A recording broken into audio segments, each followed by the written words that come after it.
où la droite est au pouvoir, où nous avons perdu pratiquement tous nos acquis sociaux, surtout ici en Outre-mer et singulièrement en Guadeloupe, vous portez, tu portes, camarades, l'espoir de l'ensemble de la Guadeloupe. Nous serons à tes côtés. Ici ce soir, nous sommes mobilisés pour l'ensemble de l'Outre-mer, mais aussi mobilisés derrière Victorin Lurel, car tu as choisi notre président de région pour venir.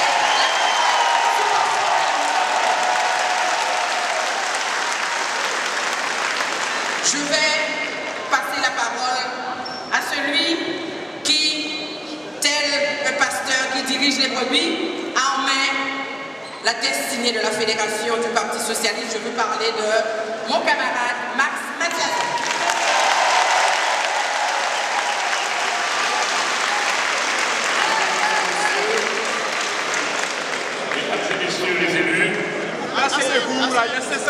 Mon cher camarade François, passager aux petites mentions pour les personnalités qui nous visitent.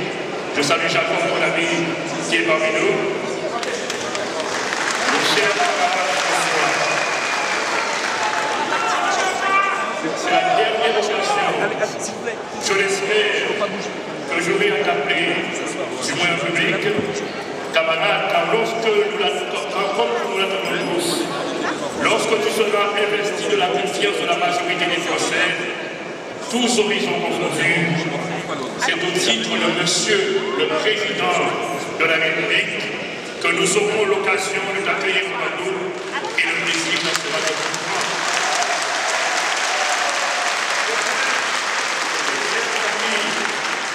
Mesdames, Mesdemoiselles, Messieurs, François Hollande parmi nous ce soir, ce n'est pas un candidat visitant ce territoire lointain de la République en quête de l'hypothétique soutien électoral dans le cadre de ces présidentielles et qui serait en proie à une forme d'incertitude comme on peut l'être pour la première fois quand on débarque en terre inconnue. Non, François Hollande, c'est un visage connu.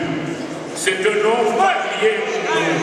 C'est celui pour qui récemment, à l'occasion des primaires, des milliers de Guadeloupéens se sont rendus aux urnes pour lui témoigner leur préférence.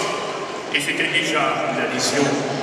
C'était déjà une adhésion ferme, indéfectible, loyale et active à sa personne, à son projet, à son combat. Cela se passe en octobre dernier, mais il y a eu aussi, et je me le rappelle, François, 2004, c'était en février. C'est à cette occasion où, devant un public guadeloupéen enthousiaste, amassé de l'or et d'espoir de Pointe-à-Pitre, un certain François Hollande, alors premier secrétaire national de notre parti, permettait aux Guadeloupéens de découvrir la chaleur prenante de son éloquence. C'était à l'occasion des élections régionales. Chacun s'en souvient, elle fut remportée triomphalement d'ailleurs par Victorin, alors qu'une droite chancelante était au pouvoir en France. Manifestation de soutien vis-à-vis de Victorin Lurel au soutien au peuple guadeloupéen. Dans l'un ou l'autre cas, François Hollande est devenu l'homme politique de France sur lesquels les Guadeloupéens pouvaient désormais compter. Ne dirons pas aujourd'hui que les rôles sont inversés, mais plutôt que le combat continue. Le plus fidèlement possible, chacun assume le rôle qui lui est assigné par ces nouvelles circonstances. Pour ma part, c'est avec modestie que je remercie François Hollande de m'avoir confié la responsabilité de sa campagne en Guadeloupe, alors que Victorin Lurel est investi de sa coordination de l'outre-mer. Je les en remercie tous les deux.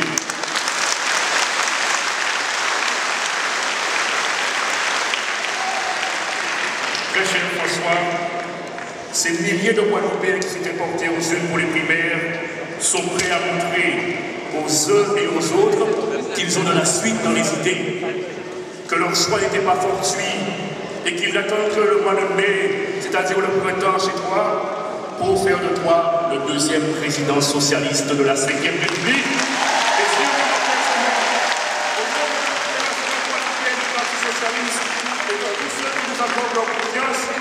Je te souhaite bonne chance, le plus profondément du monde, le militant que je suis, le citoyen français que je suis, te souhaite bon courage. Car du courage, oui, il t'en faudra. Il t'en faudra pour succéder à Nicolas Sarkozy et à sa politique désastreuse. Il t'en faudra pour ressouder les Européens autour de l'amour de l'Europe. Il t'en faudra pour remembrer notre éducation nationale mise à mal. Il t'en faudra pour relancer la formation, rassurer nos entrepreneurs et nos travailleurs, rassurer notre jeunesse qui est en proie à l'inquiétude. Il t'en faudra pour œuvrer sur la validité d'une monnaie fiable. Il t'en faudra aussi pour couper court à toute velléité souverainiste, extrémiste. Et moi qui suis guadeloupéen de la minorité, je sais de quoi je parle, en réaffirmant la France de son image de pays de lumière, de terre d'accueil, de liberté, de prospérité et de fraternité. Du courage pour réformer cette fiscalité juste et partisane, libérer les classes moyennes de l'étau qui les oppressent, et comme tu le dis toi-même, appliquer en France une présidence normale, mais dynamique. Pour ce qui nous concerne, guadeloupéens, et d'une manière générale les Outre-mer, voilà en quels termes je m'exprimais au nom de la Fédération à la convention de notre parti sur l'égalité l'an dernier. L'égalité, disais-je, entre les hommes est la quintessence même de la philosophie des socialistes. L'égalité réelle, avec les connotations qui s'imposent, devient désormais pour nous un programme. Que dis-je? Un engagement, si comme nous l'espérons tous, nous parvenions à battre la droite en mai prochain. Le terme d'égalité a toujours fait vibrer les fibres des ressortissants de notre mère, qu'ils fussent esclaves ou coloniaux, ou qu'ils soient maintenant citoyens à part entière. Les combats que nous avons dû mener à travers le temps pour faire appliquer dans les terres d'outre-mer les moindres avantages consentis aux citoyens de l'Hexagone ont été des combats épiques. Ce fut le cas notamment de la scolarisation, de la sécurité sociale, de l'hygiène publique, de la santé et même du SMIC, et j'en passe. Ainsi donc, pour nos populations de l'outre-mer, c'est un nouveau cri de ralliement ce soir, un nouveau ferment de notre combat, car nous n'avons aspiré qu'à cela depuis des siècles, l'égalité. Mais l'égalité réelle, vraie, authentique, autant qu'elle doit exister entre les citoyens de même État, assujettis aux mêmes devoirs et vivant sous les mêmes lois. À l'heure où je vous parle, le taux de chômage, tu le sais, est 3 fois supérieur à celui de la métropole. L'échec scolaire croît de façon inquiétante. L'illettrisme touche 1 Guadeloupéen sur 3. 80% des établissements publics ne sont pas aux normes sismiques. Bref, mes chers camarades, toutes les statistiques sont là pour le démontrer. Pour démontrer qu'il existe un différentiel de façon constante en défaveur de l'outre-mer et singulièrement la Guadeloupe en termes d'indice de développement humain. Face à un tel combat, pour donner tout son sens à l'égalité et pour qu'elle soit réelle, il nous faut dépasser les mesures circonstancielles baptisées généralement du nom du ministre qui les ont initiées. Il conviendrait d'appliquer une disposition qui tendrait à une prise en considération des disparités, des inégalités accumulées depuis si longtemps et dont les effets sont en augmentation. Cette politique doit inclure évidemment la prise en compte des retards précités en termes de moyens financiers, humains et techniques. Nous étions, quand je le disais, le 11 décembre 2010. Cette vérité est une actualité réelle. Cependant, chers amis, y remédier suppose l'élection à la tête du pays d'un homme nouveau, imprégné d'une profonde culture de gauche à l'écoute de tous, privilégiant l'évolution de la société et le bonheur de tous les citoyens au lieu de privilégier le profit. Cet homme, nous avons le privilège de l'avoir parmi nous ce soir.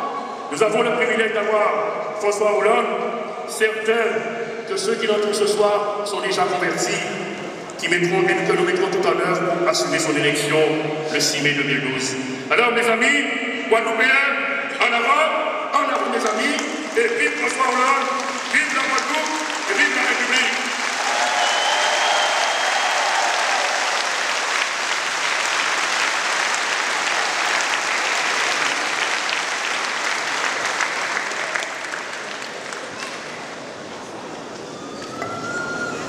Merci camarade Max pour ta vigueur et pour la force de tes convictions.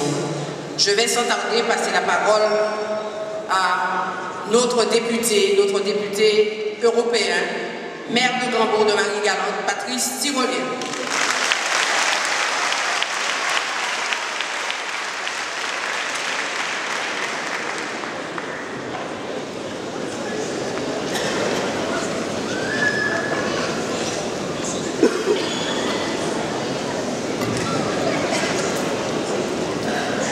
Cher François, chers camarades socialistes et progressistes, chers amis, nous voilà à quelques 4 mois de l'élection présidentielle.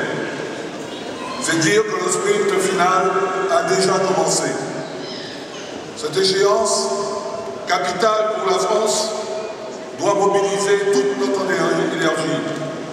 Ce qui va se jouer les 22 avril et 6 mai, c'est l'avenir de la France et par voie de conséquence, l'avenir de la Guadeloupe. C'est une nouvelle chance qui nous est offerte et nous devons la saisir, car l'expérience de 2002 nous a montré toutes les conséquences de l'échec. Oui, 10 ans de perdu, il nous sera difficile de rattraper tant la situation de notre pays s'est dégradée dans tous les domaines. 10 ans de perdu, où notre place parmi les nations du monde s'est dépréciée, où notre image dans le monde s'est écornée. Que dire de ces 5 dernières années, les années sans Sarkozy, qui nous paraissent une éternité, où la France a touché le fond avec l'abaissement de sa note, où la Guadeloupe a connu l'une des plus graves crises sociales et économiques de son histoire, dont elle ne se relèvera pas de sitôt. Il est temps qu'avec François, nous puissions sortir de ces ténèbres. Ta désignation lors des primaires nous éclaire et nous permet d'apercevoir le bout du tunnel. Ta victoire prochaine sera synonyme de progrès, de délivrance, de lumière. Il n'est plus possible de continuer avec cette politique rétrograde qui a mis le pays sous la coupe réglée du grand capital. Sarkozy et sa bande ont pratiqué pendant 5 ans la régression sociale, le démantèlement du service public et l'illusionnisme. Il a fait beaucoup d'effets d'annonce.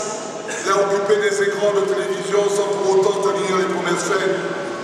De par sa démarche, quand il pensait solutionner un problème, c'est 10 qu'il en créait.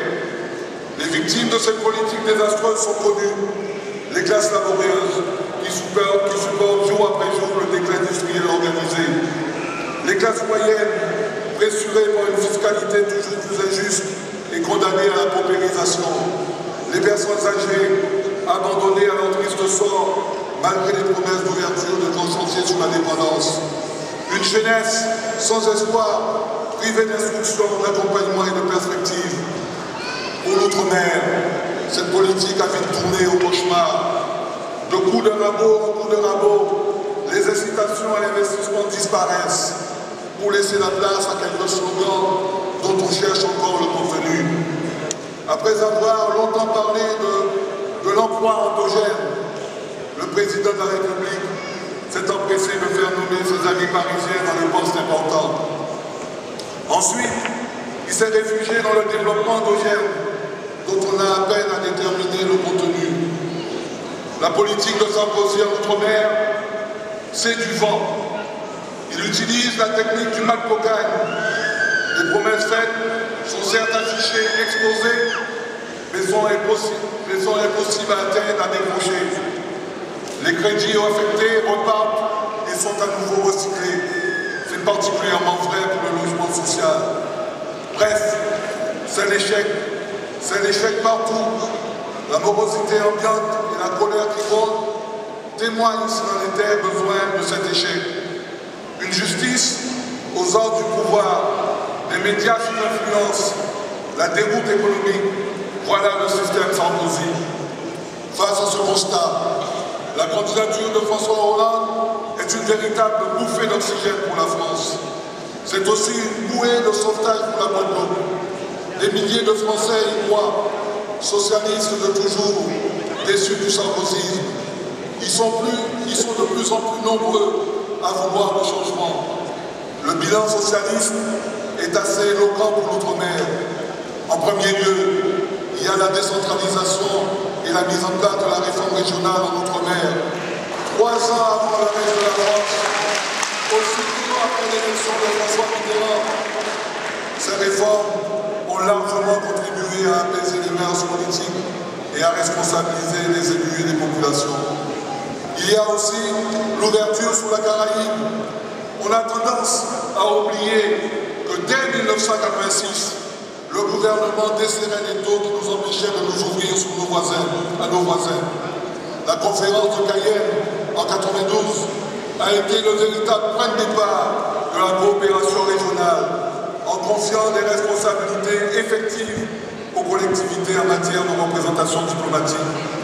Sur le plan social, les avancées considérables réalisées entre 1982 et 1983 ont eu un impact très positif sur nos sociétés. Les différences entre la métropole et l'outre-mer ont pu être réduites. Ce fut le passage de la parité sociale à l'égalité sociale. Il ne faut surtout pas oublier la LOM en 2000 sous le gouvernement de Jospin, qui a créé une institution originale, le Congrès des élus départementaux et régionaux, permettant de recentrer les grands débats sur l'avenir de nos sociétés. Mais surtout, elle a mis en place des outils de développement qui ont vite été détricotés par le gouvernement de droite. Elle a posé en termes précis la question de la valorisation des identités. Je ne peux m'empêcher non plus de signaler les grands ministres auxquels les gouvernements de gauche ont confié la gestion de nos territoires. Je pense à Henri Emmanuel, à Georges Lemoine, à Louis Le Pessec, à Jean-Jacques Ayrault, à Christian Paul. Leur bilan est connu de nos populations. C'est fort de ce bilan que nous souhaitons ardemment le retour de la gauche aux affaires. François Hollande incarne l'espérance du changement, la fidélité dans la justice sociale et le retour aux vraies valeurs républicaines. Vous connaissez tous l'affection de François pour la Guadeloupe. C'est le seul candidat lors de nos primaires à avoir fait le déplacement chez nous.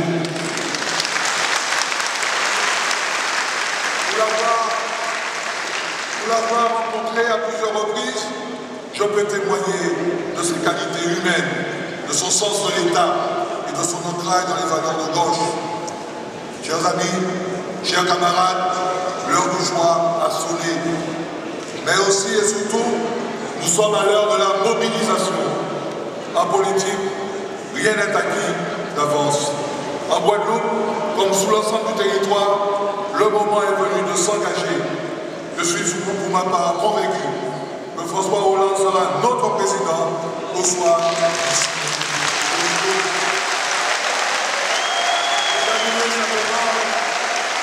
En disant à François de Montréal, Caméron François, nous croyons.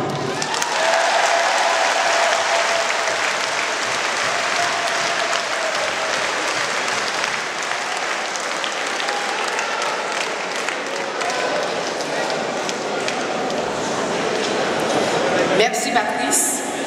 Je vais ensuite passer la parole au député de la 3e circonscription, c'est-à-dire Madame Janima.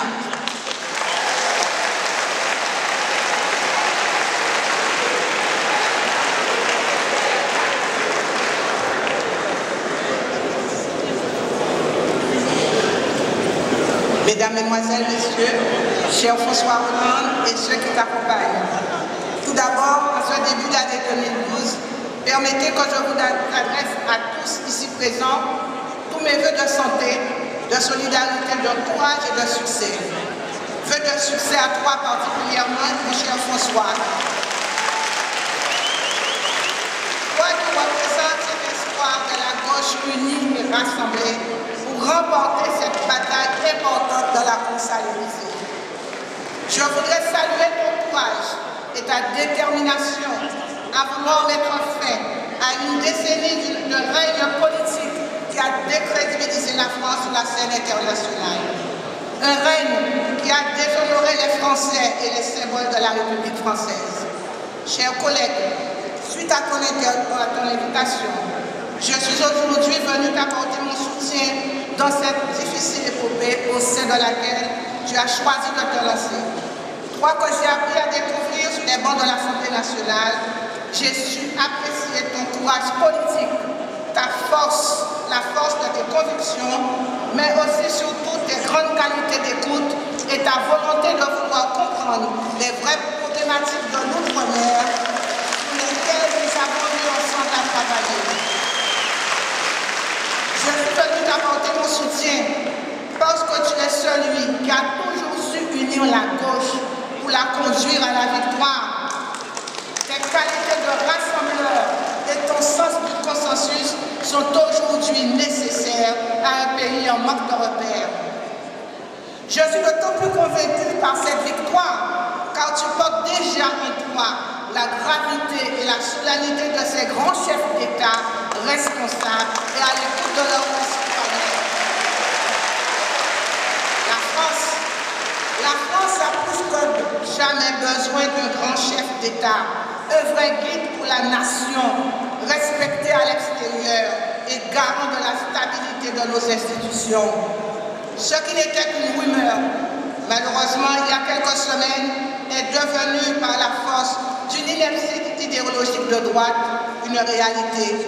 L'annonce ce vendredi de la dégradation de la note de la France par l'agence Standard & Poor's a déclenché une véritable crise d'anxiété pour l'ensemble des Français, quelle que soit leur catégorie sociale.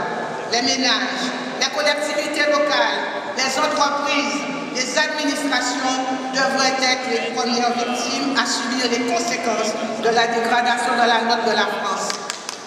Les marchés financiers que Nicolas Sarkozy a défendus et protégés avec tant de véhémence lui reprochent aujourd'hui d'être incapable d'offrir des perspectives à long terme sur la relance de l'économie, sur la croissance, sur le pouvoir d'achat et la sécurisation de l'emploi.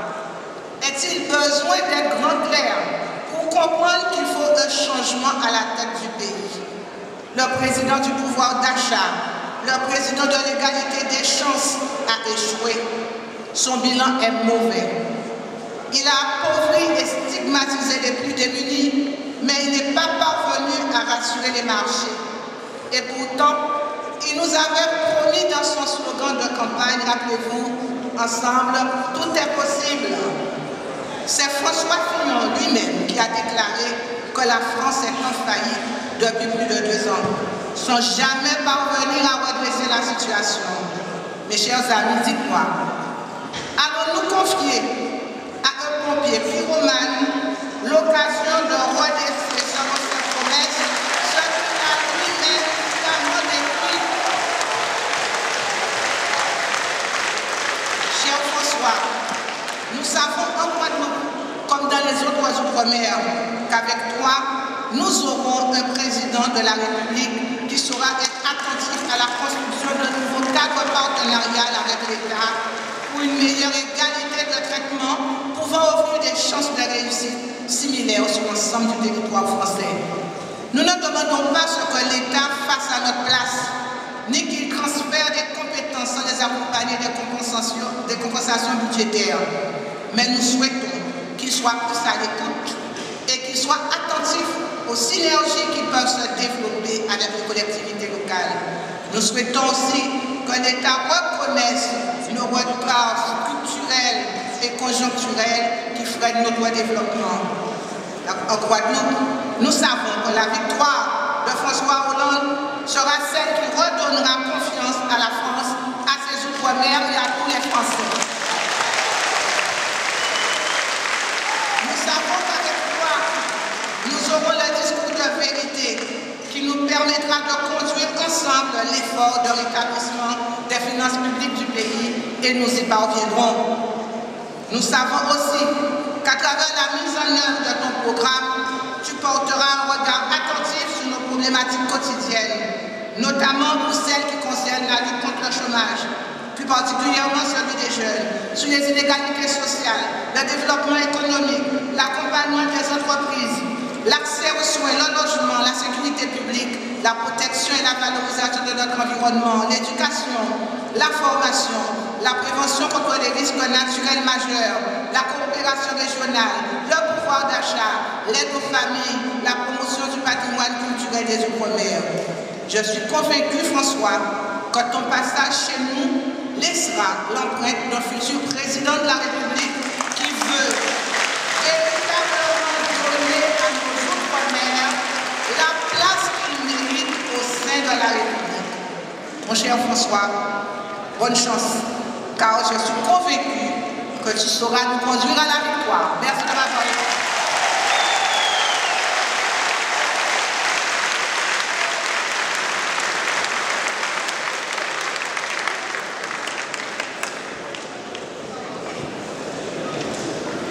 Merci, chers camarades députés. Je vais passer la parole à notre tout nouveau sénateur de la Guadeloupe. Je veux parler du maire de Saint-Louis, Jacques Cornadou.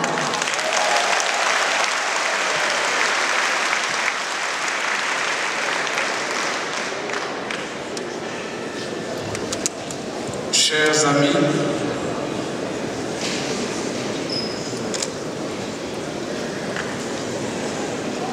cher François Hollande, nous sommes tous réunis ici autour d'un homme, François Hollande, notre candidat à l'élection présidentielle dont je salue chaleureusement la visite.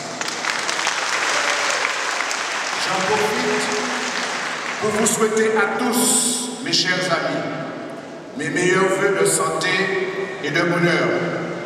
Mes vœux sont d'autant plus forts pour tous ceux qui sont touchés par les effets de la crise avec les problèmes de chômage et le manque de ressources pour de nombreuses personnes. Et à vous, cher François, permettez-moi de vous souhaiter une année 2012 victorieuse. Avant tout, je vous souhaite de réintroduire en politique le sens de la justice, de la vertu, de l'égalité et des valeurs sociales véritables. Je vous souhaite une année riche en décisions courageuses pour conquérir les libertés, pour mener à bien les réformes sociales, économiques et aussi fiscales dont la France a un besoin vital. Si dans un peu plus de 3 mois, vous serez président de la République pour l'année 2012, nous travaillerons ensemble à porter le projet socialiste, le Sénat, où j'ai la chance et la fierté d'avoir été élu en 2011, vous soutiendra, puis espérons-le, l'Assemblée nationale également. Car en effet, 2012 doit être l'année de toutes les victoires, la victoire présidentielle, la victoire législative, mais surtout la victoire des socialistes sur l'individualisme et l'amoralisme régnant depuis trop longtemps en France. Et pour cela, vous pouvez compter sur toute la famille socialiste, votre famille, pour vous soutenir. La Guadeloupe vous soutient, mais les Guadeloupéens attendent énormément de vous.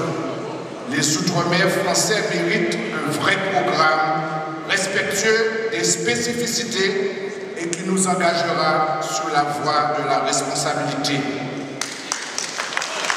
Un programme qui établira la continuité et l'équité territoriale. Je veux faire une traverser vers les îles du Sud que sont Terre de Haut, Terre de Bas, La Désirade et Marie la Guadeloupe et plus largement de la France. Il paraît salutaire pour leur survie qui font vivre plus de 70% de la population maïgalantèse d'amorcer une alternative de développement et que l'État donne des signes forts à la population en prévoyant une ligne budgétaire spécifique à la modernisation de nos outils industriels. Le développement de la filière pêche doit être recherché, mettre en place une politique de la reconstitution de la ressource, développer une politique de la coopération régionale. La formation également dans ce domaine doit être exemplaire. Grâce à la richesse marine de l'outre-mer, la France peut se vanter d'avoir l'une des couvertures maritimes les plus étendues du monde.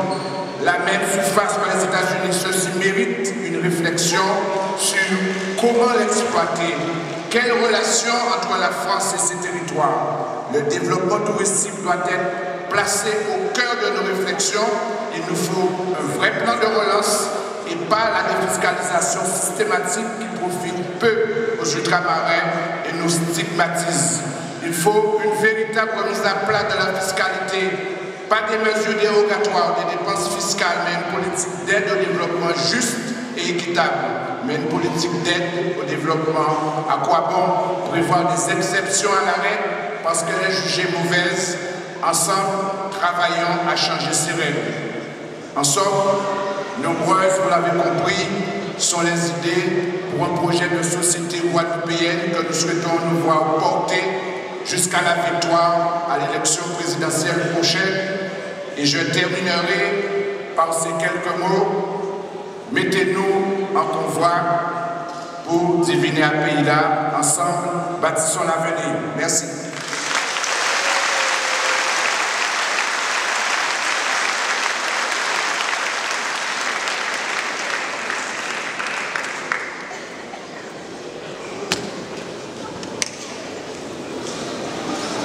J'appellerai à ce micro notre deuxième sénateur de gauche. Je veux parler du camarade maire de Pointe-Noire, Félix Desplan.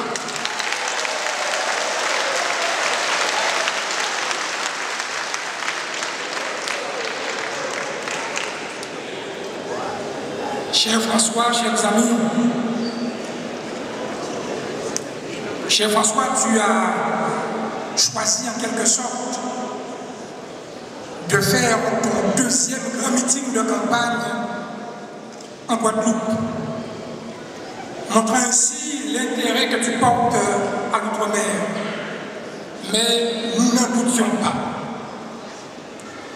Nous sommes dans le domaine de l'annonce de la dégradation de la note française par l'agence Standard & Poor's, à un moment donc grave pour l'avenir de la France. En effet, plus que jamais, il s'agit pour nous de faire le bon choix et de mettre à la tête du pays un candidat dont les qualités sont reconnues par tous. La loyauté, l'engagement, l'écoute, la compétence et l'expérience. Un homme dont les valeurs de gauche sont plus que nécessaires en ces temps difficiles.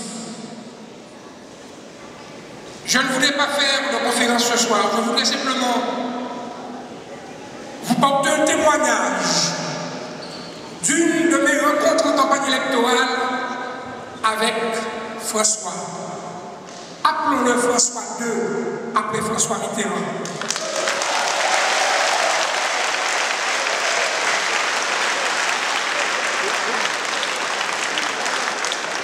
On a voulu, au début de la campagne, la foulée d'une image, de l'image de l'homme sans poigne qui ne pouvait donc pas conduire les destinées du pays dans ces temps tumultueux. Jugez-en vous-même. Nous étions en 2004. Depuis 4 mois, ma commune était bloquée par une longue grève menée par un syndicat dur que tout le monde connaît. Une grève qui a paralysé ma commune de novembre 2003 à novembre 2004. J'étais candidat aux élections cantonales et ce samedi-là, je devais inaugurer la permanence de ma campagne. J'ai profité de la présence de François, notre ami François qui est ici, le camarade François, pour l'inviter à venir inaugurer notre permanence avec nous. Les grévistes, le syndicat que vous avez connaissé, avaient décidé ce jour-là de mettre la commune à feu et à sang pour empêcher à François Hollande de se rendre à Pointe-Noire. Les renseignements généraux, la préfecture, toutes les autorités ont fait opposition à François Hollande pour qu'il ne se rende pas à Pointe-Noire. Il a été interdit à François Hollande de se rendre à Pointe-Noire, lui disant que nous ne pouvons pas assurer ta sécurité. François Hollande, écoutant sa seule détermination, accompagné de quelques camarades, dont Victorin Luel, a décidé contre vents et marées de se rendre à la campagne, de se rendre à Pointe-Noire. Et il a ainsi bravé les grévistes, bravé ce syndicat, bravé les menaces, et nous avons pris la parole, nous avons inauguré donc notre permanence de campagne. Et au contraire, les grévistes ont été intimidés. Ils ont eu peur du comportement de l'homme qui a su les braver et ils ont dû vite repartir et disparaître. Et nous laisser mener notre campagne ce samedi matin. Oui, chers amis, François Hollande a fait preuve aux yeux de tous de courage, de solidarité, de ténacité, d'abnégation, en venant braver les insultes, la provocation et les menaces. Allez donc dire à tous ceux qui ne le connaissent pas et qui pourraient douter, allez leur dire que François Hollande est un vaillant, c'est un courageux, quelqu'un qui n'a pas peur d'affronter les difficultés. Je veux donc ce soir à travers mon témoignage faire savoir aux Français, aux Guadeloupéens et à tout le monde que oui, François Hollande est un homme déterminé, que oui, François Hollande a toutes les qualités pour être le président qu'il nous faut en ce moment précis. Ce président qu'il faut à la France en cette période difficile.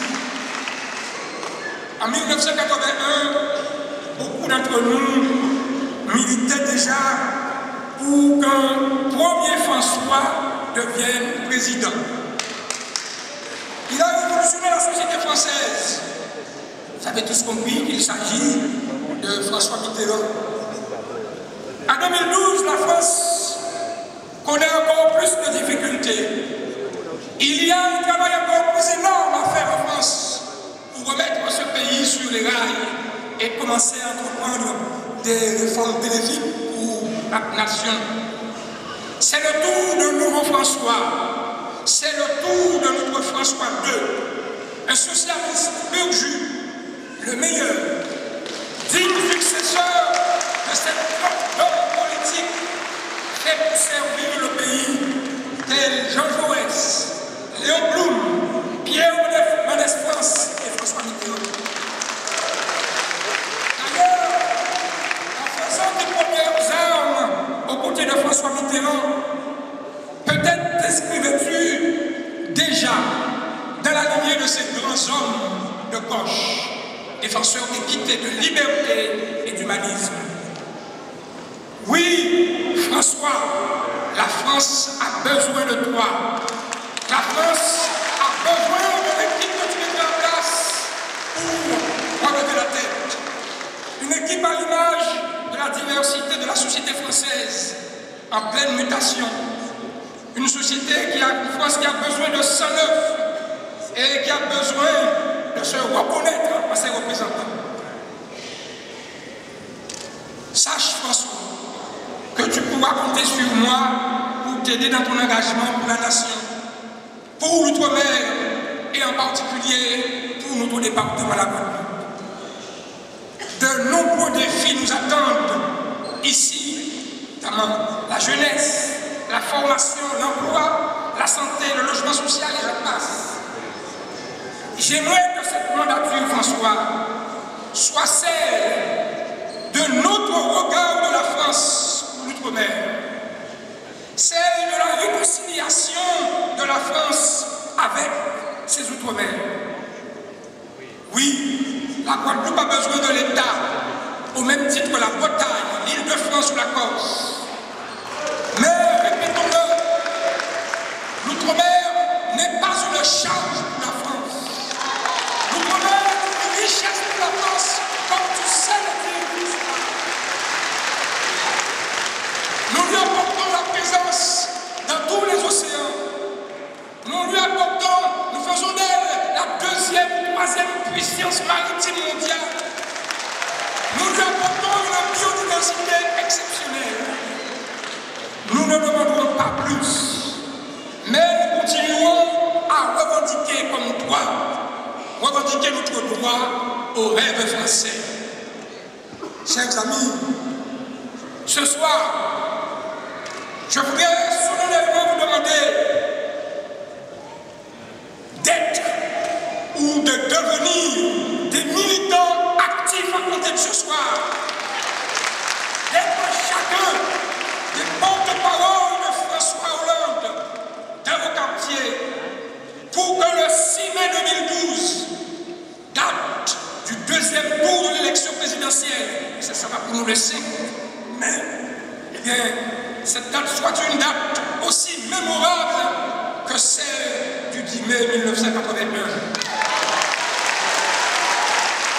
François, ce ne sera pas une sinecure, cette mandature. Mais nous savons pouvoir compter sur toi pour redresser la situation et réaliser de grosses et belles choses, de grandes et belles choses. C'est pour cela que, ayant décidé de commencer pratiquement ta campagne en Guadeloupe, eh bien, nous voulons t'inviter à retrousser les manches. Retrousser les manches, François, pour les 99 jours de campagne qui te restent, mais surtout pour les 5 années qui vont commencer et pendant lesquelles tu vas avoir un travail énorme à faire. Alors, bonne chance, François, ne t'inquiète pas.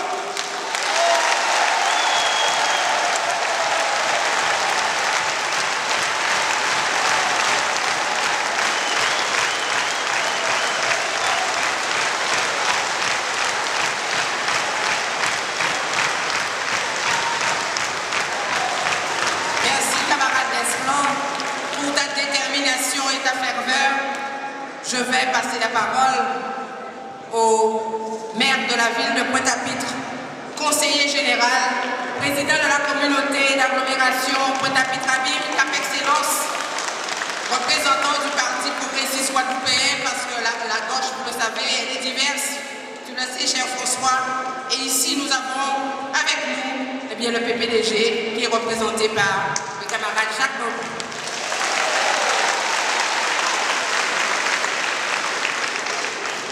Chers amis, chers camarades, chers candidats François Hollande, l'heure est aujourd'hui venue. L'heure est venue de saisir les rênes du pouvoir et de sauver ce qui pourra l'être des conquêtes républicaines qui ont forgé la France. L'heure est venue de dépasser les approches partisanes de chacun pour être mobilisé comme un seul homme derrière le candidat de la gauche socialiste et progressiste, c'est-à-dire derrière toi.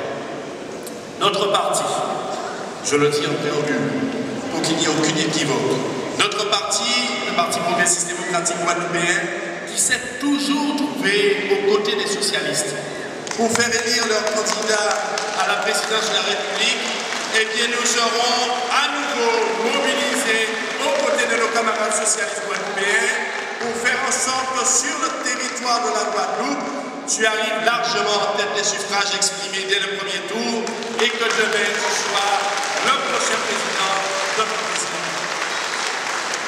Permets-moi de rappeler quelques augures. Celle de François Mitterrand qui annonce sur le parvis de l'hôtel de ville de Pointe-à-Pitre, donc en Guadeloupe, sa candidature pour son deuxième septennat avec le succès que l'on sait, et je pense que tu fais bien d'être en Guadeloupe pour lancer ta campagne. C'est ceci qui te conduira, je l'espère, te permettra de triompher et d'être demain le président que nous attendons.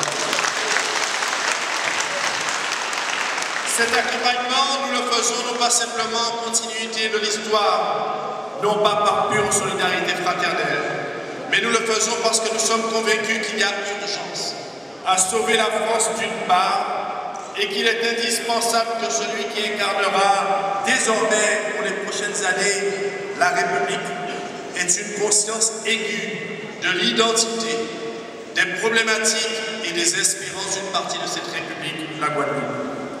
Le président de la République sortant, Nicolas Sarkozy, le président du Fouquet, celui qui symboliquement a initié son quinquennat en signant des chèques par millions pour les plus fortunés de France, celui qui a restitué à Mme Bettencourt, par ministre des Finances interposé,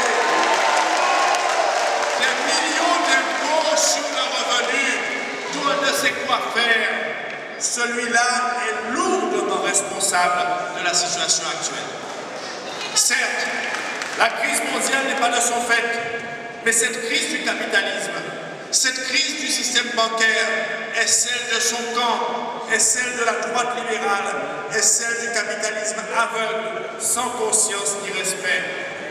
Nicolas Sarkozy et la droite ont accepté de payer les banques avec l'argent public, avec l'argent des travailleurs, avec l'argent des petites gens, avec votre argent, sans retour. Ces banques ne réduisent en rien les salaires et les primes mirobolantes de leurs dirigeants. L'argent public a été utilisé creusant le déficit de l'État sans que des réformes bancaires en profondeur ne soient arrêtées. Le déficit a été creusé pendant le quinquennat de Sarkozy sans que l'on ait présenté une seule mesure permettant de dire au monde de la finance plus jamais ça. Et le temps du bling-bling passé, la saison des cadeaux fiscaux révolus, le sauvetage du monde de la finance obtenu sans contrepartie sont venus alors. Les réformes touchant les plus petits, les coups de rabot pour les classes moyennes, les atteintes au fondement de la solidarité sociale qui font notre République, c'est-à-dire la retraite renvoyée à plus tard, même pour ceux qui ont justifié le travail pénible pendant de nombreuses années, la santé dont l'accès est de plus en plus sélectif avec le déremboursement massif des médicaments, l'augmentation des forfaits hospitaliers, l'inégalité d'accès aux soins, l'accès au logement avec d'un côté la suppression d'avantages fiscaux pour des classes moyennes et des politiques de restriction sur le logement social de l'autre, l'éducation avec la suppression massive de postes d'enseignement. En Guadeloupe, cher camarade François Hollande, c'est 133 postes nouveaux qui sont demandés à être supprimés pour l'année 2012, après 80 classes qui ont été supprimées sur l'ensemble de la Guadeloupe à la rentrée 2011. Fermeture de classes qui augmente la pénibilité et l'inefficacité de l'encadrement des jeunes élèves au moment justement où la société réclame pour eux une attention particulière du système éducatif dans son ensemble. Et au bout du compte, au bout de tout cela et de ce quinquennat, une France humiliée par la sanction d'une politique présidentielle qui coûte au pays son triple A.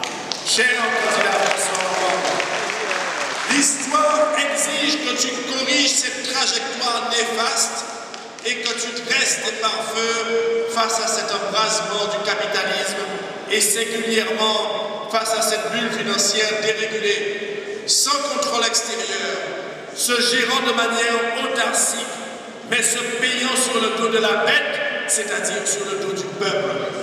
Face au déficit de l'État, face au déficit de l'État et de la crise mondiale, nous attendons certes des réformes et un équilibre des comptes de la nation, et on sait que ce sera ton lourd fardeau. Mais nous sommes conscients que les nations occidentales, la France comprise, ne peuvent plus continuer leur croissance au détriment du reste du monde. Mais nous entendons que ces réformes ne sacrifient pas les couches les plus populaires de la nation, les familles les plus exposées à la misère, les jeunes à la recherche d'emploi et en quête de la place qui leur est laissée dans cette société. Nous entendons que tu mènes ce combat et nous serons attentifs à la bataille qu'il faudra mener au plus haut sommet de l'État comme au niveau parlementaire pour mener cette transformation dans le sens de nos espérances. Mais, cher François, à l'échelle de la Guadeloupe, nous entendons te porter à la présidence de la République plein d'espoir, mais aussi plein d'exigence. Au-delà du cadre de l'évolution institutionnelle et de la gouvernance, qui est notre combat à nous, Guadeloupéens, combat en termes duquel soit nous gagnerons en cohérence, en sens de la responsabilité, en capacité à répondre politiquement aux aspirations populaires, ou soit au contraire nous resterons à l'arrière-train de l'histoire.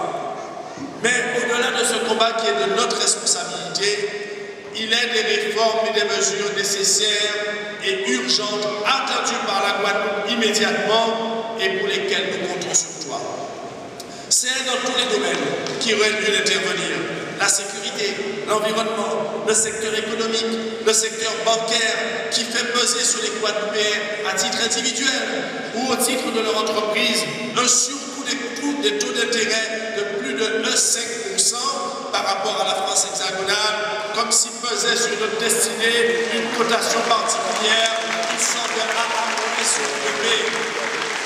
Nous appelons de nos voeux, au-delà de toutes ces mesures, des actions immédiates sur quelques secteurs prioritaires.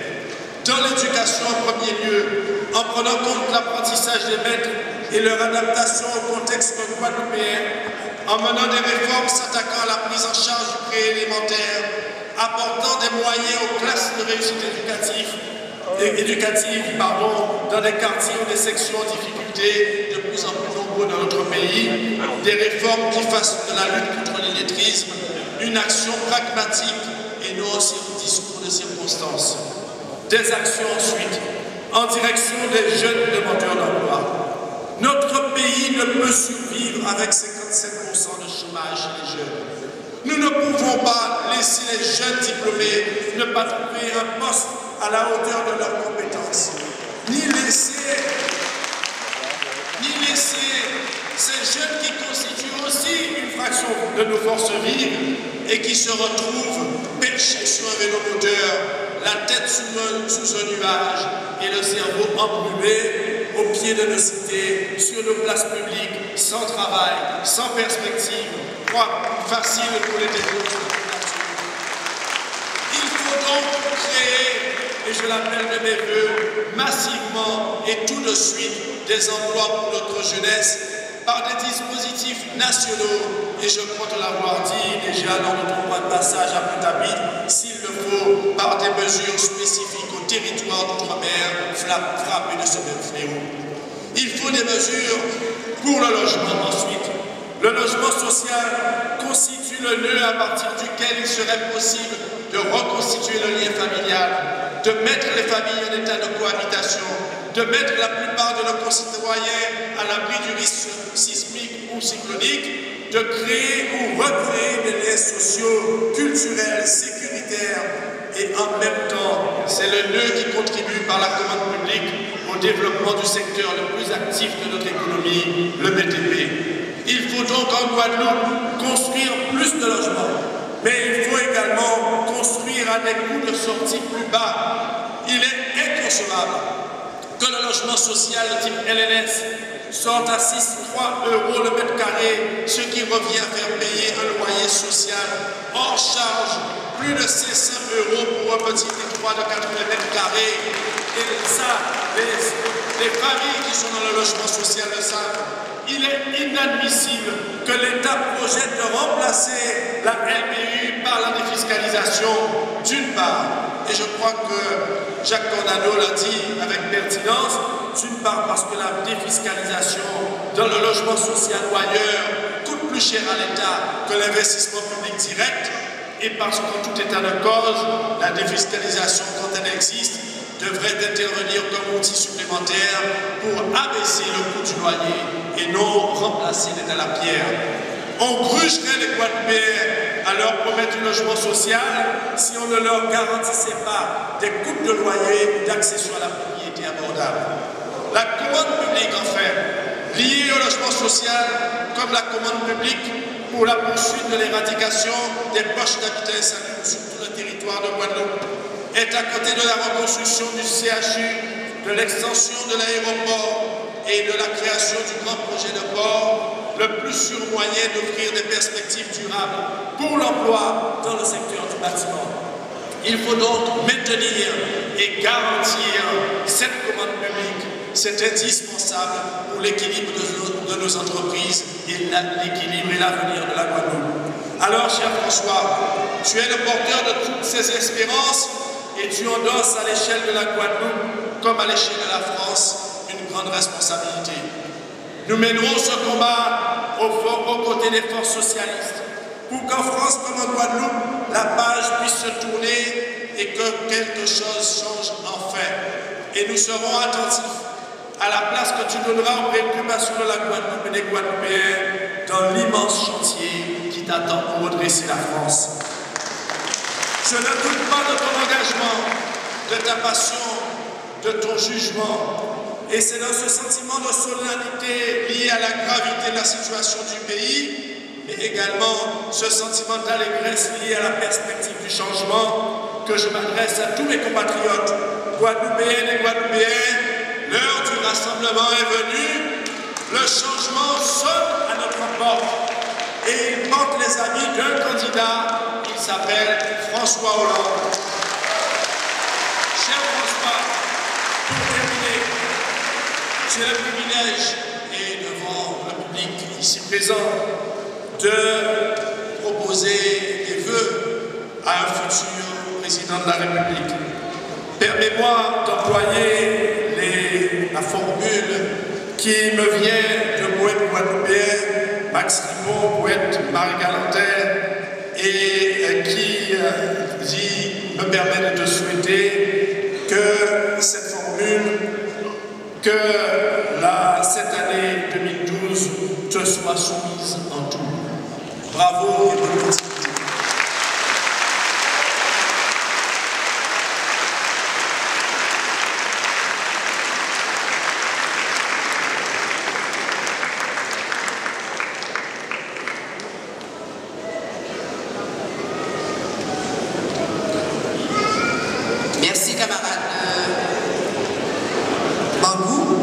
Je vais rapidement passer la parole à celui qui, avec Victorin Lurel, joue une partition et cette partition s'appelle la synergie.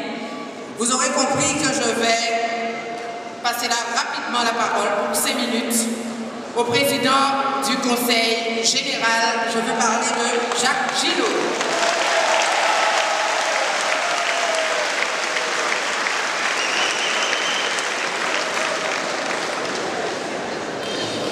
Mon cher François, chers camarades, chers amis, je crois que nous en sommes tous pleinement convaincus et notre belle mobilisation le démontre, l'heure du changement a sonné. Aucun monde n'est fraternel sans la belle flamme de la solidarité. C'est ce que l'histoire nous enseigne en Guadeloupe, d'explosion en explosion, de bataille en bataille, de grève en grève, nous payons au prix fort le droit d'habiter le monde. Nous sommes les enfants d'un calendrier contraire qui n'a fait qu'ajouter à l'injustice depuis des décennies. 1802, l'injustice du retour à l'esclavage. 1848, l'injustice de l'inégalité dans le partage. 1946, l'injustice de la fausse fraternité. Et depuis 2007, et pour ne pas dire depuis 2002, l'injustice de l'État sourd à la réalité de nos différences. Alors je te le dis clairement, cher François, la Guadeloupe aspire à tourner la page pour habiter enfin son destin au sein de la République. Tourner la page de la vision étroite qui nous assigne à résistance dans l'assistanat où il grandit le spectre de l'indépendance. Tournez la page de cette logique du replâtrage systématique et des mesures remises en question année après année à la faveur des arbitrages. Une société où la parole politique, du plus haut représentant de la nation, soi-disant décomplexé, a perdu en solennité, en autorité, pour finir en crédibilité. Il faut bien le reconnaître. Les chers compatriotes, le candidat sortant ne nous avait pas menti, au moins pour un point. Effectivement, avec lui, tout est possible. Tout est possible, et surtout le pire. Et c'est pourquoi 50 immersions dans la Sarkozy ont fait émerger une formidable espérance pour le pays et pour l'outre-mer. L'espérance farouche de procéder enfin à un changement radical de cap. Oui, mes chers compatriotes, l'heure du changement a sonné. L'heure de plus de justice, l'heure de plus de solidarité, l'heure de plus de liberté, d'égalité, de fraternité a sonné. Le peuple de gauche se réveille partout, en Guadeloupe comme ailleurs, et il entraîne avec lui la société tout entière, la société délaissée pour compte de la Sarkozy. Et c'est désormais à toi, François, et à nous avec toi qu'il appartient de donner du sens et de la porter à cette espérance en faisant preuve d'audace et d'ambition en lieu et place des années coloniales de l'outre-mer. Ambition, audace, lisibilité et stabilité, tels sont donc les maîtres mots qui doivent, à mon sens, guider l'indispensable réforme en profondeur des relations qui unissent l'outre-mer à la République. Alors oui, François, la Guadeloupe compte sur ton audace. De l'audace pour le présent, par la mise en place d'une véritable réforme du mode de fixation des prix. De l'audace pour l'avenir, avec la finalisation du plan d'urgence pour la formation et l'emploi de ces 56% des jeunes de 15-24 ans frappés par l'échec scolaire, la désocialisation et le chômage. De l'audace pour la jeunesse, avec la mise en place d'un véritable statut d'autonomie aux jeunes de moins de 25 ans qui ne sont pris en compte par aucun dispositif légal. De l'ambition face à la crise du logement dont on parlait, causée par des délais de paiement insupportables, des dettes de l'État et des critères de financement de l'ANBU qui ne prennent pas en compte le coût réel des opérations. De l'ambition de la prise en compte de la réalité géographique de notre archipel en donnant un vrai sens aux mots continuité territoriale. De l'ambition face aux difficultés des collectivités locales, véritables pompiers sociaux dont l'action est minée par le désengagement quotidien de l'État. L'ambition pour la Guadeloupe, c'est enfin constituer un vrai fonds d'investissement destiné au rattrapage du retard des équipements structurants, à l'instar des 300 millions d'euros nécessaires à la seule politique de traitement des déchets ménagers. L'ambition, c'est tout mettre en œuvre pour développer des secteurs porteurs comme l'agronutrition, les énergies renouvelables et la biodiversité. Et c'est surtout permettre demain aux Guadeloupéens de jeter collectivement, sans carcan ni limite, les bases d'un nouveau contrat social, d'un projet guadeloupéen de société fédérateur. Alors je ne suis pas venu ce soir, chers camarades, dire que François Hollande c'est le plus beau, le plus gentil, même s'il a du style et du charisme. Je ne suis pas venu vous dire qu'il est le Messie qui réglera à lui tout seul tous les problèmes de la Guadeloupe. Non, mes chers compatriotes, je suis venu vous dire que François incarne le changement et que c'est surtout notre mobilisation au-delà de cette salle, partout en Guadeloupe, qui contribuera à rendre ce changement possible. Je vous le dis avec conviction, mes chers compatriotes, le changement a choisi son homme et c'est François Hollande. Parce qu'il est capable de rassembler tous les socialistes, toute la Corse et plus largement d'appeler toutes les générations, toutes les expériences et tous les talents. Parce qu'il incarne le changement dans sa démarche, dans sa méthode, dans sa détermination à faire la politique autrement, dans sa volonté de bannir les polémiques cosmétiques au profit du débat d'idées et à la concentration des projets dans son ambition de remplacer le travailler plus par le travail pour tous. À vous voir ainsi rassemblés, ainsi mobilisés, aussi déterminés, je mesure combien vous aussi, vous voulez en finir avec la politique d'abaissement, de recul, de régression qui a l'œuvre partout en France. C'est cela l'enjeu de cette élection présidentielle. C'est faire le choix non pas simplement de la direction de la France pendant les 5 prochaines années, mais surtout des fondements même du pacte social et du pacte républicain. C'est faire le choix d'un homme qui, soutenu par notre espérance, se souviendra que la Guadeloupe était là aux premières heures du combat.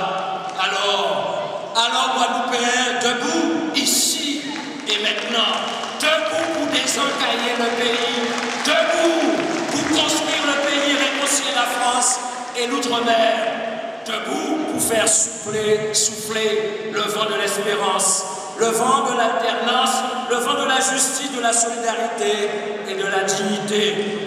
Debout, en vaillance, en espérance qu'à la victoire est au bout du chemin dans toute la France, debout derrière François Hollande, notre futur président de la République.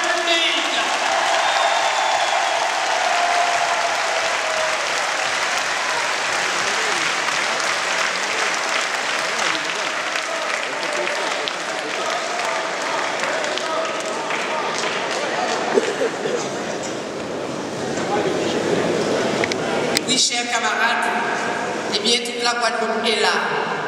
Mais la Guyane aussi est là. La Guyane nous fait l'amitié d'être là aux côtés de François Hollande. Je vais rapidement passer la parole pour 3 minutes à Christiane Taubira, que vous connaissez, député de la Guyane.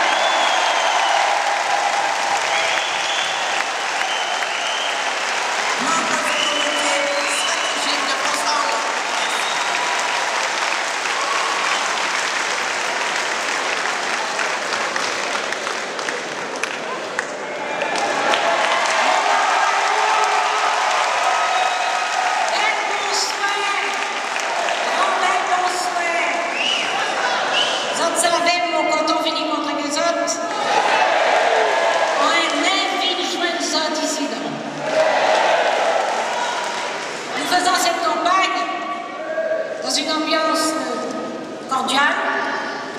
Amicale, joyeuse même. Mais nous savons que c'est une affaire extrêmement sérieuse. Il s'agit en fait d'arracher des mains de prédateurs qui ont confisqué l'appareil d'État pour le mettre au service de leur clan, de leurs amis, de leurs copains. D'arracher l'appareil d'État qui est notre bien commun. C'est la mission qui te revient d'abord, François. Nos problèmes locaux territoriaux, nos problèmes d'environnement, nous les connaissons et nous connaissons les solutions. Nous savons qu'avec François Hollande, nous aurons à la tête de l'État une personne capable d'entendre, d'écouter et sachant que ces solutions expérimentées sur le terrain sont recevables parce que c'est nous qui les portons et que c'est nous qui en assumons les conséquences. Bravo. Il a donc parfaitement raison de commencer sa campagne par nos territoires. D'abord parce que nos sociétés sont complexes. Nous avons empilé les difficultés à travers le temps. Surtout parce que souvent l'histoire n'a pas passé un bon compromis avec la géographie. Mais tous les problèmes que l'on rencontre dans le monde, nous les rencontrons sur nos territoires, à notre échelle. Les questions d'identité, de crispation, nous savons les affronter. Les problèmes d'économie étranglés, nous les connaissons. Les problèmes de compétitivité différentielle, nous les connaissons. Les problèmes d'une société qui s'interroge sur elle-même et qui sait à quel point ces artistes contiennent, portent, inventent de réponses à son angoisse. Nous connaissons tout cela. Les problèmes frontaliers, nous les connaissons en Guyane. Quel que soit le problème qu'on puisse imaginer, nous les avons expérimentés et parfois résolus dans nos territoires. Il nous restera à t'expliquer, à te raconter nos luttes, François. Oui, nos difficultés, oui, nos devoirs. Mais aussi comment, par des luttes politiques, par des luttes sociales, par des luttes associatives, par des luttes civiques, nous avons construit nos sociétés. Comment nous avons fait en sorte que le vivre ensemble soit possible, malgré des origines différentes, en dépit de cultures différentes, avec des tensions parfois, mais toujours enfin, en trouvant un rythme commun, une harmonie, une capacité à travailler ensemble. Nos sociétés sont complexes parce que nous avons des contradictions, nous en avons un petit peu plus qu'ailleurs. Comme nous avons un peu plus de joie de vivre qu'ailleurs, d'ailleurs. Cette joie de vivre, nous la tenons des générations qui nous ont précédés et qui ont été confrontées à l'horreur, qui ont été confrontées à l'incroyable, à l'incompréhensible et qui ont survécu parce que nous sommes des sociétés de survivants. Nous sommes des sociétés de vainqueurs, nous sommes des sociétés qui témoignent que les pulsions de vie sont supérieures à tous les systèmes d'extrême violence, à tous les systèmes de destruction. Nous avons survécu au génocide des Amérindiens, à la traite et à l'esclavage. Rien ne peut nous effrayer. Alors François, tu es notre candidat et tu as l'obligation de gagner. C'est un devoir moral. Alors nous savons que tu n'as pas de réponse à tout. Et nous disons, et nous vous disons, et nous nous disons à nous-mêmes qu'une candidature à l'élection présidentielle n'est pas un concours de chiens savants. Nous n'attendons pas qu'ils sachent tout et qu'ils répondent à toutes nos questions. Et nous n'attendons pas que toutes ces réponses nous conviennent. Si nous voulons que toutes ces réponses nous conviennent, nous n'avons qu'à être candidats, chacun d'entre nous. Vivre ensemble, c'est convenir de contrats sociaux, c'est accepter des compromis, c'est donc comprendre qu'ensemble nous cheminons vers les solutions idéales, mais qu'elles ne sont pas données, et que les idéales pour nous ne sont pas forcément les idéales pour les autres. Une société, c'est l'arbitrage face aux confrontations d'intérêts différents. Nous avons donc mené cette campagne au-delà d'ici, au-delà des convaincus, au-delà de ceux qui voient déjà François Hollande, président de la République. Nous sommes en démocratie, il faudra que le scrutin passe au-delà de la campagne et au-delà des sondages. C'est nous qui ferons le résultat de cette campagne. Nous savons que nous avons à dire de nous, à dire aux autres, à dire au monde aussi. C'est pour ça qu'il faut non seulement arracher l'appareil d'État, mais il faut arracher le monde des griffes de ceux qui écrasent les plus vulnérables et qui se posent en dominateurs impitoyables. Alors nous allons dire avec nos mots, nous allons dire nos réalités économiques, nos réalités sociales, nos réalités politiques, et nous allons dire comment elles irriguent nos expressions et notre créativité culturelle. Nous allons dire parce que c'est la condition pour se hisser à la hauteur de partenaires et n'avoir pas besoin de bouc émissaire pour justifier nos malheurs. Nous allons dire, car nous savons dire, mais nous allons dire nous ce que nous sommes, nous allons dire aussi au monde ce que nous avons à dire. Il y a longtemps, Sonia Opéra avertissante. Au détour de mes silences, j'ai trouvé une éternité. S'ils n'ont pas connecté, ça fait encore.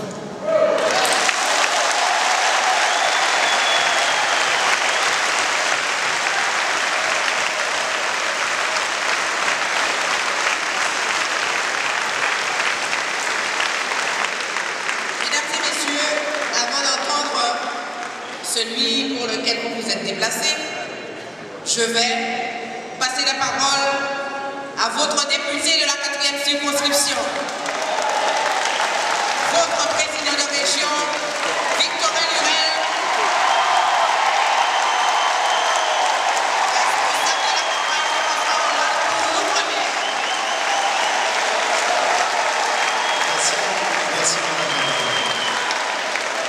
Et vous serez peut-être déçus, mais je vais passer mon tour parce que nous avons très largement dépassé l'horaire.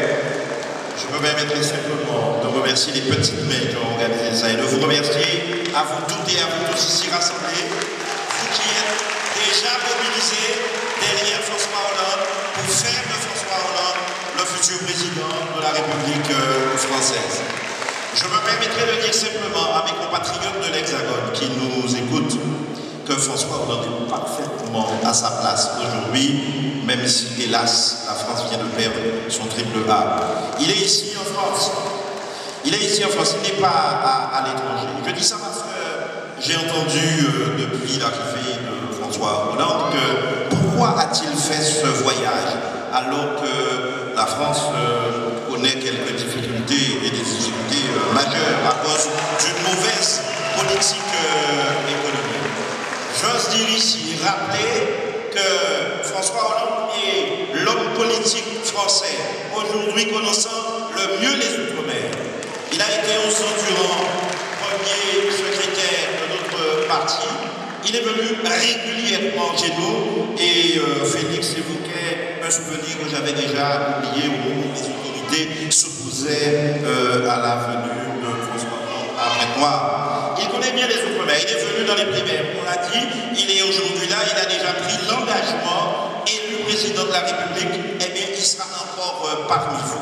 J'ose dire devant vous ce que vous devinez, ce que vous savez quelque part, mais puisque nous le côtoyons et quelquefois nous cohabitons ensemble avec beaucoup de parlementaires qui sont là à l'Assemblée nationale, j'ose dire, sans vouloir faire rougir François Hollande est un homme courtois, un homme qui est aimable, mais qui sait aussi être ferme. Et donc, c'est la raison pour laquelle, au-delà de la symbolique, le changement de style est important. Je crois que c'est Jacques Gillot qui l'a dit et Félix l'explore. Mesdames et messieurs, merci. Je ne serai pas plus long parce que François Hollande est arrivé là encore un parcours à faire. Sa journée n'est pas terminée avec un décalage de 6 heures. Je peux comprendre parce que nous le faisons dans le sens inverse. Vive François Hollande, vive la France avec François Hollande à sa tête. Je prends une ovation, une belle ovation pour le candidat François Hollande.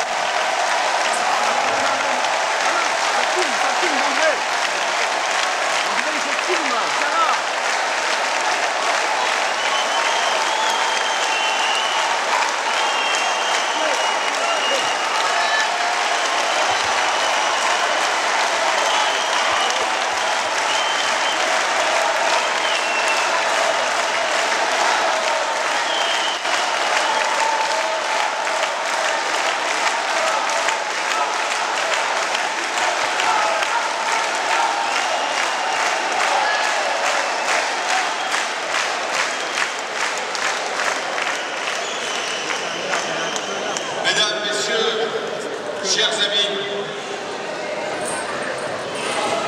j'avais bien des raisons de venir au Guadeloupe aujourd'hui. La première, c'est que j'étais sûr de l'accueil qui me serait réservé. Et vous êtes là.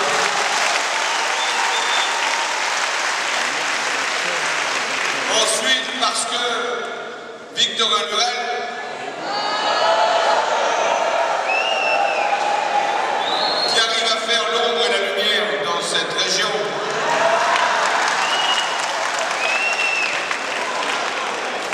est celui qui depuis des années m'accompagne pour mieux connaître l'Outre-mer, pour défendre ces départements, ces territoires,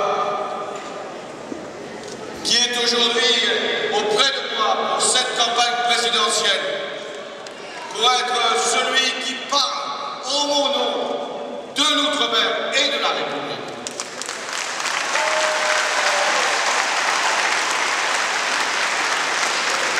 Je voulais être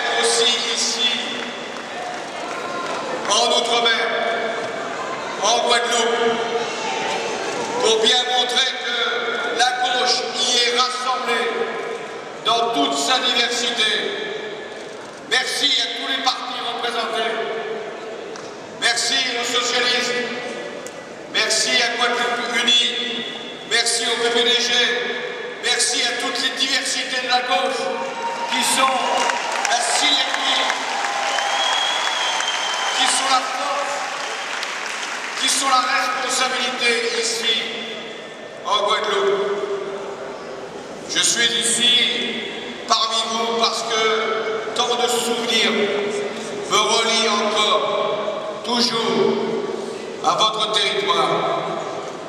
Félix a bien voulu évoquer des moments de tension où je suis venu apaiser. J'ai le souvenir aussi de ce grand meeting que nous avions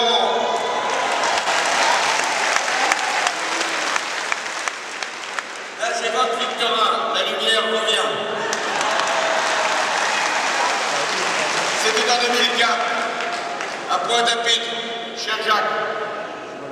Et nous étions aussi nombreux qu'aujourd'hui, unis pour faire gagner Victorin la présidence de la région Guadeloupe.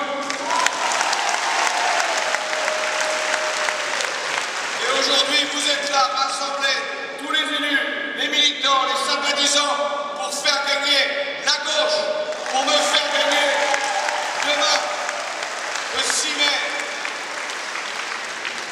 le rendez-vous démocratique le plus décisif pour notre pays.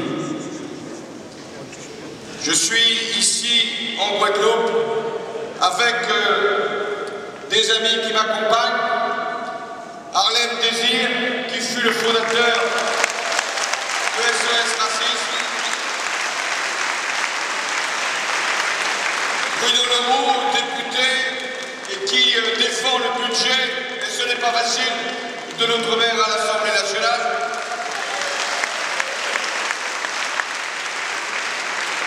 Et avec Christiane Taubira, qui fait votre fierté, qui parle la langue française avec talent et la langue créole parfois avec mystère quand je l'écoute.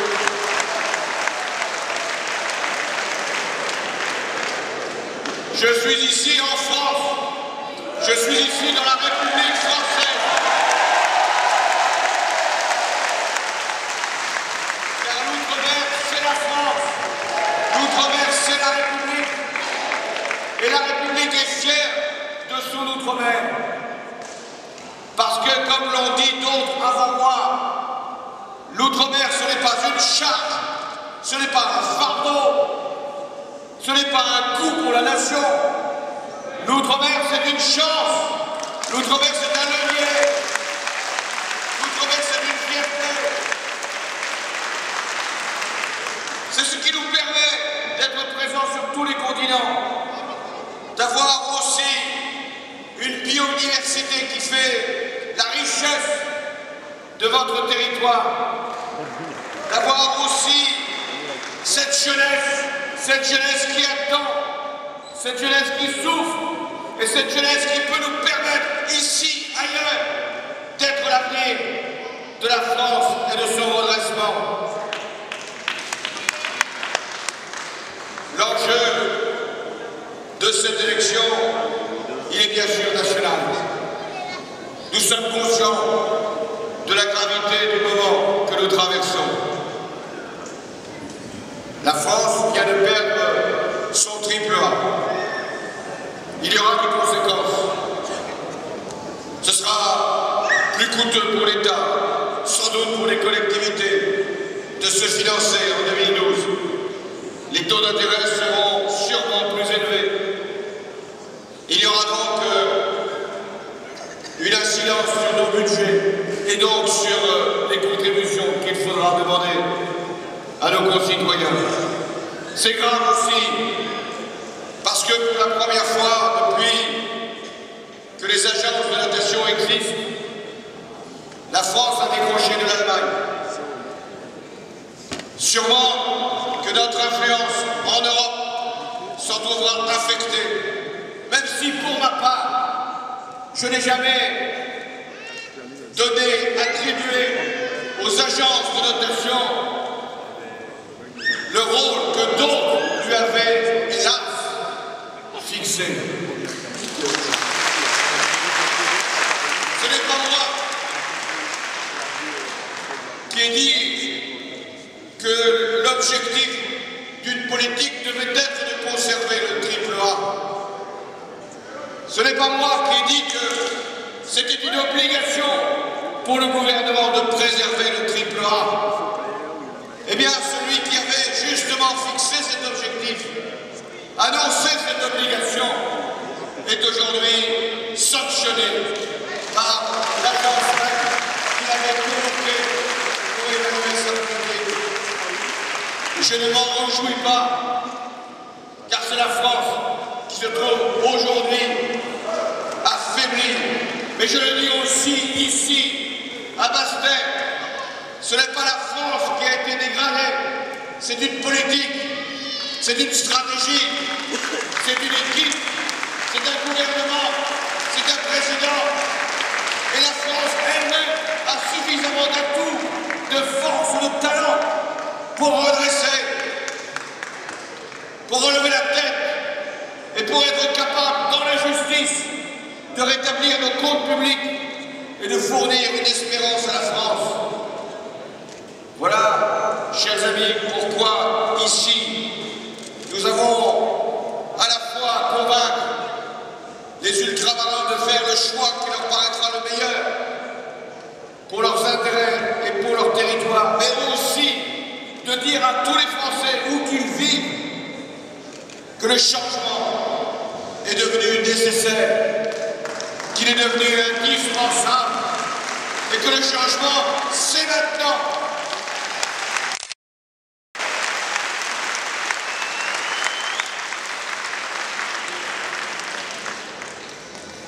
L'enjeu est national, mais l'enjeu est aussi celui de l'outre-mer. Quand l'Hexagone va mal, l'outre-mer va encore plus mal. Quand le chômage est élevé en métropole, il l'est encore davantage aux Antilles. Quand la vie est chère dans toute la France, elle est encore plus chère en outre-mer. Quand les inégalités sont insupportables à Paris, elles sont encore plus insoutenables ici, en Guadeloupe. Quand le logement est inaccessible dans nos départements ou dans nos régions de métropole, il est impossible à trouver dans les régions et les départements d'outre-mer. Et quand la jeunesse attend désespérément un emploi, elle est encore plus impatiente en outre-mer parce que rien ne vient, même pas la lumière.